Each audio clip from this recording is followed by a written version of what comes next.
নমস্কার বন্ধুরা, আমি এডিএন আর আপনারা দেখছেন এডিএন ওয়ার্ল্ড। বন্ধুরা, আপনারা জানেন যে উত্তর আরব সাগরে লাইবেরিয়ান পতাকাবাহী মালবাহী জাহাজ এমভি লীলা নরফোককে বৃহস্পতিবার সোমালিয়া থেকে প্রায় 460 নটিক্যাল মাইল দূরে প্রায় 5 থেকে 6 জন সশস্ত্র জলদস্যুর একটি দল দ্বারা হাইজ্যাক করা হয়েছিল। এই জাহাজটিতে 15 জন ভারতীয় সহ মোট 21 জন সদস্য ছিল।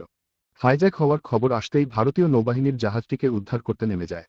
বন্ধুরা, এখন খবর এসেছে যে ভারতীয় নৌবাহিনীর মেরিন কমান্ডো মার্কোস এই সোমালিয়ান জলদস্যুদের হাত থেকে 15 ভারতীয় সহ 21 জন ক্রু সদস্যকে সফলভাবে উদ্ধার করেছে। ভারতীয় নৌবাহিনীর মুখপাত্র কমান্ডার বিবেক মাদওয়াল বলেছেন, জাহাজে থাকা 15 জন ভারতীয় সহ 21 জন ক্রুকে জলদস্যুদের হাত থেকে নিরাপদে সরিয়ে নেওয়া হয়েছে। এই অপারেশনে ভারতীয় নৌবাহিনীর একটি যুদ্ধজাহাজ আইএনএস চেন্নাই, সামুদ্রিক টহল বিমান, হেলিকপ্টার, P-8I, দূরপাল্লার বিমান এবং প্রেডেটর MQ-9B ড্রোন ব্যবহার করেছে।